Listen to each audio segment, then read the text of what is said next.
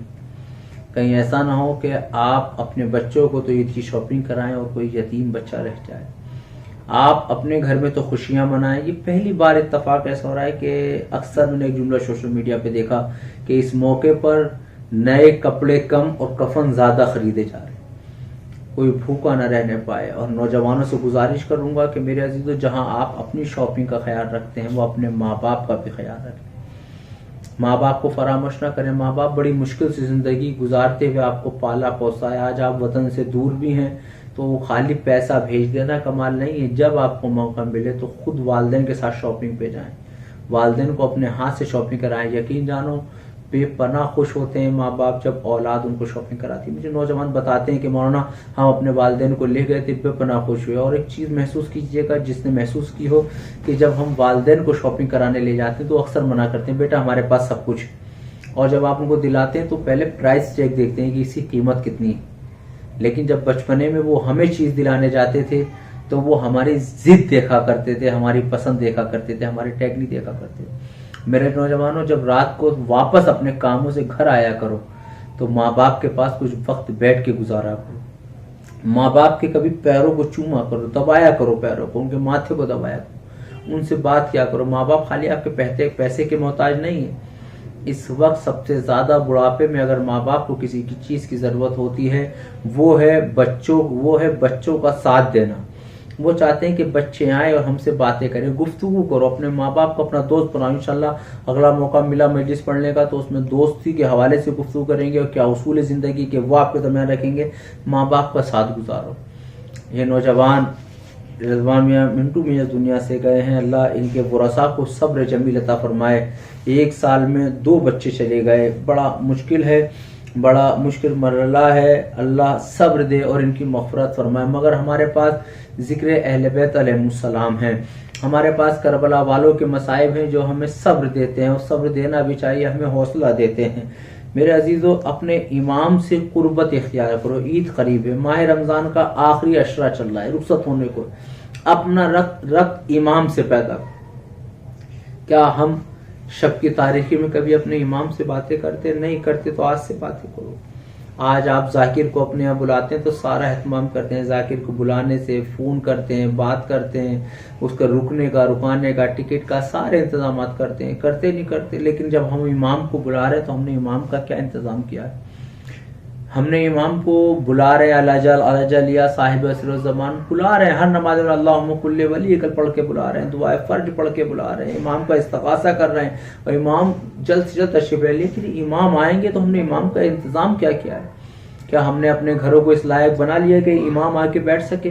ہم نے اپنی اولاد کی اتنی تربیت دے دی ہے کہ امام اپنی اور ہماری اولاد سے گفتگو کر سکیں؟ ہم نے اپنے لشکر کو اس لائق بنا لیا ہے کہ وہ امام کے لشکر میں شامل ہو سکے؟ میرے عزیزو, امام بڑے گریہ فرماتے ہیں. جب ہمارا نام اعمال امام کی خدمت میں پہنچتا ہے تو امام برابر گریہ فرماتے ہیں. کیوں؟ کیونکہ جب ہمارے نام اعمال میں برائیاں ہوتی ہیں, گناہ ہوتے ہیں, تو امام کے آنسو بہتے ہیں. امام جب روتے ہیں تو جو محبت اہل بیت, ان کے جد کے غم ان کے جسم پہ زخم ہرے ہو جاتے ہیں. اور امام زیارت نائیہ میں بھی جملہ فرماتے نظر آتے ہیں, میرا سلام میرے ان شہداء کے اوپر جن کے لاشیں بغیر کفن کے پڑے رہے. اجرکم اللہ. خدا کوئی غم نہ دے سوائے غم اہل بیت کے. بڑا مشکل ہے جب آمنے سامنے نہیں ہوتے تو مسائل پڑھنا، کیونکہ جب سامنے آدمی ہوتا تو گریہ ہوتا ہے، لیکن میرے دوست جب ہمارا کوئی ہم سے رخصت ہو جاتا ہے تو گریہ خود بخود ہونا شروع ہو جاتا ہے. امام فرماتے ہیں میرا سلام ان جنازوں کے اوپر جنہیں کفن نہ مل سکا. امام فرماتے ہیں میرا سلام ان بیویوں کے اوپر جن کے سر پہ ردہ نہ تھی. میرا سلام اس بیمار کے اوپر جس کے ہاتھوں میں ہتھکڑیاں بندھی ہوئی تھیں. امام فرماتے ہیں میرا سلام ان سوکھے لبوں کے اوپر جن پر پیاس کے سبب پپڑیاں جم گئی تھی. ارباب اعضا ذرا محسوس کیجئے ایک جوان کی میت ہے کہ کس طرح کی مصیبت کربلا میں رہی. اکبر کا جنازہ کس مصیبت سے حسین لے کے آئے ہیں. جب اکبر جناب علی اکبر رخصت ہونے کی اجازت طلب کرتے تو امام حسین کہتے ہیں میرے لال تم اپنی ماں سے اجازت لے کے آؤ. مگر علی اکبر جب ماں کی خدمت میں گئے تو مادر اکبر کہتی ہے میرے لال تم کو تمہاری پھوپھی نے پالا ہے، میں کیسے اجازت دے دوں، جاؤ تم اپنی پھوپھی سے اجازت لو. مقاتل کہتے ہیں جناب علی اکبر جب پھوپھی کی خدمت میں آئے تو فطری تقاضا تھا. جناب زینب نے کہا میرے لال کیا میں نے اسی لیے چکیاں پیس کے پالا تھا کہ میں تجھے مرنے کی اجازت دے دوں. بس جناب علی اکبر کہتے ہیں اما زینب یہ بتائیں کہ آپ کو آپ کا لال حسین پیارا ہے علی اکبر پیارا ہے؟ یہ کیسے ہو سکتا ہے کہ اکبر سلامت رہے اور آپ کا بھائی امام حسین اس دنیا سے چلے جائیں؟ جناب زینب کہتی نہ میرے لال جب میں نے تجھے اجازت دی اب یہ خیموں سے اجازت لے کے نکلے ہیں اب بابا نے سوار کرائے. عجب جملہ تاریخ نے لکھا کہ جب اکبر کو حسین سوار کرا چکے اور اکبر چلنا چاہتے ہیں تو بھی چند ہی قدم گھوڑا چلا تھا کہ اکبر نے پیچھے مڑ کے ایک منظر دیکھا. خرامہ خرامہ حسین غریب پیچھے آ رہے ہیں.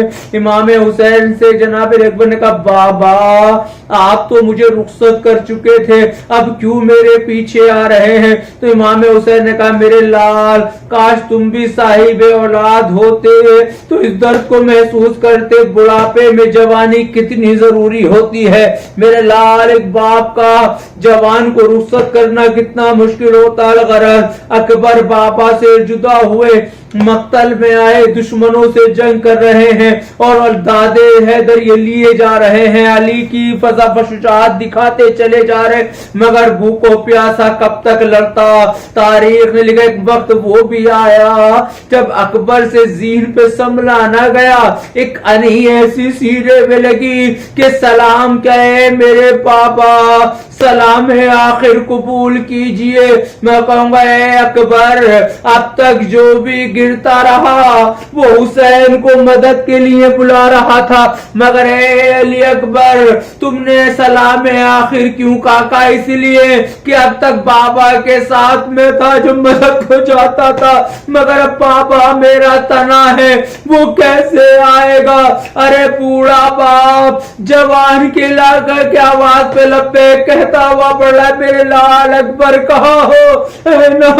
علی اکبر اکبر دکھائی نہیں دیتے. اکبر نے ہاتھوں کو بلند کیا حسین کونیوں کے بل چلتے ہوئے جب علی اکبر کے قریب پہنچے ارے جب منظر دیکھا سینے پہ ہاتھ رکھا ہے انی ٹوٹی ہے. حسین سے دیکھا نہیں کہ میرا لال یہ کیا ہوا؟ کہ بابا درد ہے جو برداشت نہیں ہوتا. اکبر کی سینے کی انی حسین غریب نے پکڑی. شاید نجف پر رک کر کے کہا ہو اے نجف میں رہنے والے بابا میری مدد فرمانا. یہ کہہ کے جوڑی نکالی اکبر کی روح پرواز کر گئی. حسین نے سینے سے لگا لیا. ارے بوڑھا باپ جوان کی میت اٹھانا چاہتا ہے مگر اٹھا نہ سکے. خیموں کا رک کر کے آواز دی اے بچوں آؤ بوڑھے باپ سے جوان کی میت نہیں اٹھائی جاتی. میرا سہارا بنو مجھے سہارا دو تاکہ میں اکبر کے جنازے کو اٹھا سکوں. انا للہ و انا الیہ راجعون. عالم الذین ظلموا یحکمون قلبی پاک پروردگار تجھے واسطہ محمد والے ان آوازوں پر رحم نازل فرما. امت مسلمہ شیعان حیدر کرار جہاں جہاں کی جان نماز تو آبرو کی حفاظت فرما. جو بھی اولاد ان کو اولاد نرین عنایت فرما، معبود کرونا جیسی مہاماری کو ختم فرما، جو مقروض ہیں ان قرض کو غیب سے عطا فرما، معبود دام درم سخن ہے جو بھی ازائے حسین میں حصہ لیتے ہیں ان کی جان و مال سے تعبر کی حفاظت فرما، جنہوں نے ہم سے دعاؤں کے لیے ان کی دعا کو مستجاب فرما، اس مجلس کا جو بھی تو نے ثواب معین کیا ہے مرحوم سید رضوان حسین منٹو ابن سید رفیع حسین کی روح کو اصال فرما، کل مومن مومنات کی مغفرت فرما، ہمارے مرحومین کی مغفرت فرما، ہم سب کو تعلیمات رسول علیہ السلام پہ چلنے کی توفیق عنایت فرما۔ آخر میں پھر ایک بار آپ سے گزارش ہے کہ بار سورہ الحمد اور 3 بار سورہ قل اللہ تعالیٰ فرما کا سید رضوان حسین منٹو ابن سید رفیع حسین کی روح کو اصال فرما دیں۔ اللہم صلی اللہ علیہ اللہم صلی اللہ علیہ بسم اللہ الرحمن الرحیم الحمدللہ رب العالمین الرحمن الرحیم مالک یوم الدین ایاک نعبد و ایاک نستعین اهدنا الصراط المستقیم صراط الذین انعمت علیہم غیر المغضوب علیہم ولا الضالین بسم اللہ قل اللہ احد اللہ الصمد لم یلد ولم یولد ولم یکن له قل اللہ احد اللہ الصمد لم یلد قل اللہ احد اللہ الصمد لم یلد ولم یولد ولم یکن له اللهم صل علی محمد اللهم صل علی محمد ربنا تقبل منا انک انت السمیع العلیم ماتم حسین۔ شکریہ بہت بہت علی جناب مولانا مرزا عمران علی صاحب آپ کا کہ آپ نے اس سے لائیو مجلس 20واں کو خطاب فرمایا۔ یقیناً یہ منٹو بھائی کے لیے ان کی فیملی کی جانب سے ایک بہترین مثال ثواب کا ذریعہ ہے۔ میں آپ کا مرحوم کے پورے خانوادے کی جانب سے شکر گزار ہوں۔ ناظرین آئیے اب ہم نواخوانی کے فرائض کو انجام دینے کے لیے گزارش کر رہے ہیں جناب عقیل حیدر شہنشاہ صاحب سے کہ وہ ہمارے ناظرین کی خدمت میں آئیں اور نواخوانی کے فرائض کو انجام دیں۔ اور ناظرین آپ سے میری گزارش ہے کہ آپ اپنے سینے پہ ہاتھ ضرور رکھ لیجیے تاکہ ہم بی فاطمہ زہرا سلام اللہ علیہا کی بارگاہ میں پرسہ پیش کر سکیں۔ کہا زینب نے سجاد بیٹا لحد چھوٹی بنائی کیوں گئی ہے، میرا عباس تو چھوٹا نہیں تھا، لحد چھوٹی بنائی کیوں گئی ہے، پکاری ثانیہ زہرا دلبر میرے عباس کا کیسا مقدر، پکاری ثانیہ زہرا دلبر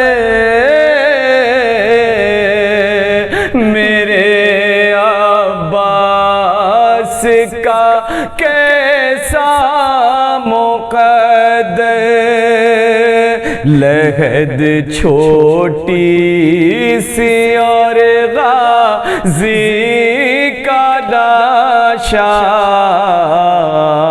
لحد چھوٹی بنائی کیوں گئی ہے،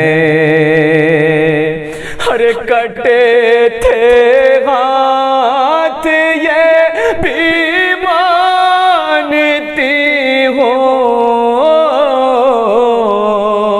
نہیں تھا تن پہ سر یہ جانتی ہوں، کٹے تھے ہاتھ یہ بھی مانتی ہوں، نہیں تھا تن پہ سر یہ جانتی ہوں، مگر غازی نہیں تھا اتنا چھوٹا، لحد چھوٹی بنائی کیوں گئی ہے؟ جواب پیش خدمت ہے، سماعت فرمائیں۔ چٹائی میں چچا کی لاش رکھی، بھتیجے نے بنا کر قبر چھوٹی، چٹائی میں چچا کی لاش رکھی، بھتیجے نے بنا کر قبر چھوٹی، لحد میں پھر رکھا ان کا جنازہ، لحد چھوٹی بنائی جو گئی ہے، پھوپھی اماں سنا جو ان کو کہتے، چنا ہے لاش کے ٹکڑوں کو میں نے، پھوپھی اماں سنا جو ان کو کہتے، چنا ہے لاش کے ٹکڑوں کو میں نے، بتاتی جا رہی تھی دادی زہرا، لحد چھوٹی بنائی جو گئی ہے، لحد کھودی نہیں جاتی تھی مجھ سے، چچا کی لاش پر یہ اشک برسے، لحد کھودی نہیں جاتی تھی مجھ سے، چچا کی لاش پر یہ اشک برسے، سہارا دے رہے تھے آ کے دادا، لحد چھوٹی بنائی کیوں گئی ہے؟ یہ بطور خاص سماعت فرمائیں۔ میں میت کو لیے تھرا رہا تھا، کہوں کیسے کہ میں غش کھا رہا تھا، میں میت کو لیے تھرا رہا تھا، کہوں کیسے کہ میں غش کھا رہا تھا، پھوپھی میرا تھا دونوں ہاتھ لپٹا، لحد چھوٹی بنائی جو گئی ہے۔ شکریہ جناب عقیل حیدر شہنشاہ صاحب، میں مرحوم کے پورے خانوادے کی جانب سے آپ کا شکر گزار ہوں کہ آپ نے ہماری چھوٹی سی آواز پر لبیک کہا اور اس مجلس 20واں میں نوخانی کے فرائض کو انجام دیا۔ میں مرحوم کے پورے خانوادے کی جانب سے آپ کا شکر گزار ہوں، اور ایک بار پھر میں جناب علی جواد صاحب آپ کا، عباس رضوان رضوی صاحب آپ کا، مرزا شجاع عباس صاحب آپ کا، اور عقیل حیدر شہنشاہ صاحب آپ کا، اور علی جناب مولانا مرزا عمران علی صاحب آپ کا مرحوم کے پورے خانوادے کی جانب سے بہت بہت شکر گزار ہوں، اور میں اپنے چینل حسینی عزادار پروڈکشن کانپور کی جانب سے مرحوم کے پورے خانوادے کو ایک بار پھر تعزیت پیش کرتا ہوں، اور تمام ناظرین کا بھی میں بہت بہت شکر گزار ہوں کہ وہ اس سے لائیو مجلس سے 20واں میں جڑے رہیں، اور آپ لوگوں سے میری گزارش ہے کہ آپ لوگ ہمارے چینل کو حسینی عزادار پروڈکشن کانپور کو زیادہ سے زیادہ سبسکرائب اور بیل آئیکن ضرور آن کرائیں تاکہ ہمارا آنے والا ہر پروگرام آپ کے روبرو آتا رہے۔ ناظرین، انشاءاللہ آپ سے ہماری ملاقات پھر کسی نئے پروگرام کے ساتھ ہوگی، تب تک کے لیے آپ اپنا خیال رکھیں۔ خدا حافظ، والسلام۔